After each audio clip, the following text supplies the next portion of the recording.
اس لیے قرآن مجید میں ہے کہ جو لوگ جہنم میں جائیں گے ان سے فرشتے پوچھیں گے اور تمہیں جہنم سے بچانے والا کوئی نہیں تھا، تم کیا کرتے تھے جو جہنم میں آ گئے؟ تو وہ کہیں گے لم نکو من المصلین، ہم نمازی نہیں تھے، ہم بے نمازی تھے، اس لیے ہمیں جہنم میں بھیجا گیا۔ تو جہنم میں جانے کی جو بڑی وجہ ہوگی وہ بے نمازی ہونا ہے۔ اس لیے ہمیں نماز کی پابندی کرنی چاہیے اور نماز کو بہت اہتمام کے ساتھ پڑھنا چاہیے۔ عورتیں نماز میں سستی کرتی ہیں، گھر کے کاموں کی وجہ سے نمازیں قضا کر بیٹھتی ہیں، یہ بہت بڑی کوتاہی ہے، اس سے بچنے کی ضرورت ہے۔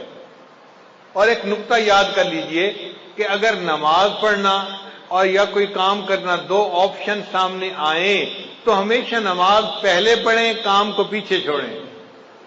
لوگوں کی عادت ہوتی ہے اور جی یہ کام کر لیتے ہیں پھر نماز پڑھ لیں گے، نہ یہ بڑی غلطی ہے۔ پہلے نماز پڑھیں پھر کام کریں۔ عورتیں یہی تو کہتی ہیں میں مہمانوں کو چائے دے دوں پھر نماز پڑھ لیتی ہوں، اور مہمانوں کو چائے دیتے دیتے نماز قضا ہو جاتی ہے۔ میں یہ کام کر لوں پھر نماز پڑھ لوں گی، اور اس کام کے کرتے کرتے نماز قضا ہو جاتی ہے۔ تو عورتیں یہ بات توجہ سے سنیں، جب نماز اور کسی کام کے درمیان چوائس آئے تو کس کو چوز کرنا چاہیے؟ نماز کو چوز کرنا چاہیے، نماز کو مقدم کرنا چاہیے۔ ہم نماز کو چوز کریں گے، اللہ اس کے بدلے دنیا کے کاموں میں ہماری مدد فرما دیں گے۔ ہم ایک مرتبہ پشاور سے واپس اسلام آباد کی طرف آ رہے تھے، راستے میں عصر کا وقت ہو گیا، اول وقت تھا۔ میں نے دوستوں کو کہا کہ بھئی نماز کے لیے روکو، پہلے نماز پڑھیں گے پھر آگے سفر کریں گے۔ مسجد چھوٹی سی تھی، 10-12 بندے نماز پڑھ سکتے تھے اور 5-7 تو ہم ہی تھے۔ ہم نے نماز پڑھنی شروع کی، اتنے میں ایک اور گاڑی والے آ کے رکے۔ 4-5 بندے تھے، سب داڑھی والے، ایسے لگتا تھا جیسے جماعت میں جانے والے بندے ہوں۔ ان میں سے 2 بندے گاڑی میں سے نیچے اتر آئے کہ نماز پڑھ لیتے ہیں۔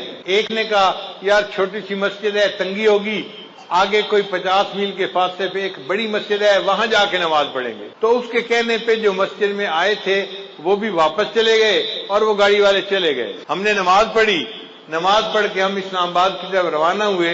ہم 5 کلومیٹر آگے آئے تو ہمیں پتہ چلا کہ وہ جو کار میں چند لوگ بیٹھے ہوئے تھے ان کی گاڑی کا ایکسیڈنٹ ہوا تھا، کار بالکل تباہ ہو گئی تھی، اور کھڑے وہاں لوگوں نے بتایا کہ اس میں سے 2 بندے فوت ہو گئے تھے۔ اب بتائیں کہ ان لوگوں نے وقت کی نماز ادا نہیں کی تھی۔ اگر چھوٹے مسجد میں نماز پڑھ لیتے اور پھر موت آتی تو وقت کی نماز ادا کر کے موت آتی، اب ان کو نماز پڑھے بغیر موت آ گئی۔ اس لیے جب نماز کا وقت آئے پہلے نماز پڑھیں پھر باقی جو بھی کام ہے وہ کریں، اور اگر اس طرح کریں گے تو اللہ مدد کریں گے۔ ایک عرب کا واقعہ سن لیں، میں اپنی بات کو مکمل کرتا ہوں کہ وہ دیہاتی آدمی تھا اور اس کا نہری پانی کا معاملہ تھا اور زمین میں پانی دینے کا مسئلہ تھا۔ تو بیوی نے کہا دیکھیں فصل خشک کھڑی ہے، آپ پہلے پانی دے دیں اور پھر آپ اگر نماز کا وقت بچے تو جائیں، ورنہ اگر جمعہ کا قضا بھی ہو گیا تو کیا فرق پڑتا ہے؟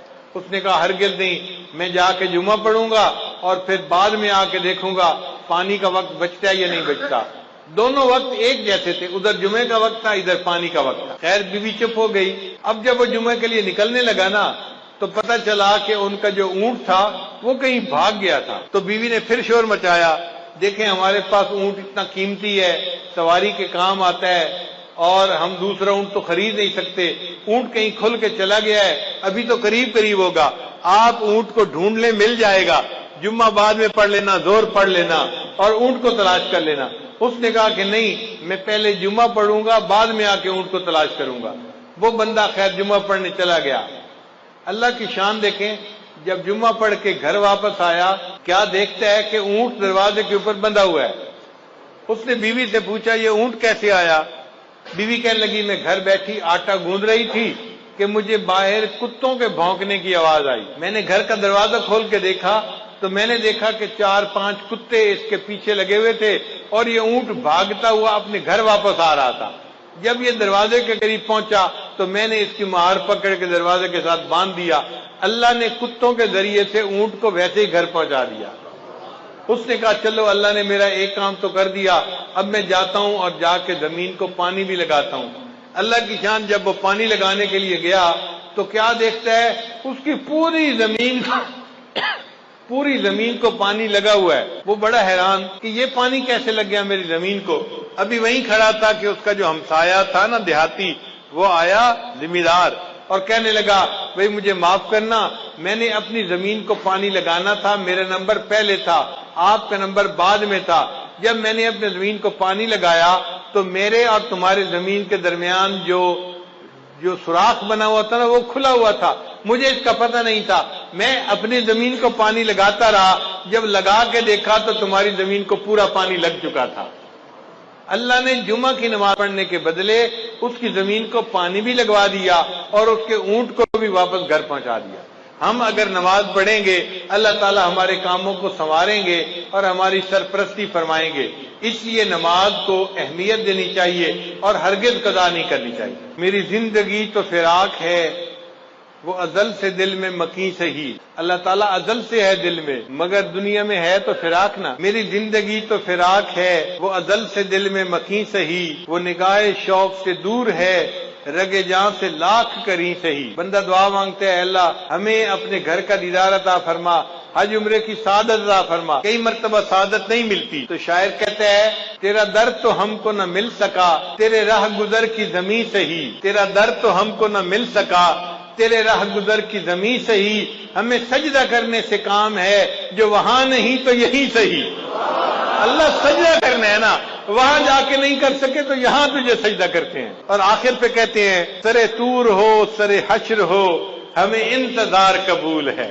آج دنیا میں ہم غیب کے سجدے کرنے ہیں، اللہ ہمیں قیامت کے دن دیدار کے ساتھ سجدہ عطا فرمائیں گے۔ سرے طور ہو سرے حشر ہو ہمیں انتظار قبول ہے، وہ کبھی ملے وہ کہیں ملے، وہ کبھی صحیح وہ کہیں صحیح۔ اللہ ملنے کا وعدہ تو کرے، کہیں ملنے کا وعدہ کریں، کبھی ملنے کا وعدہ کریں، ہم انتظار کرنے کے لیے تیار ہیں مگر ہم آپ کا دیدار کر کے رہیں گے اور قیامت کے دن آپ کے قدموں پہ سر سجدے میں ڈال کر رہیں گے۔ اللہ تعالی ہمیں نماز کا پکا پابند بنا دے۔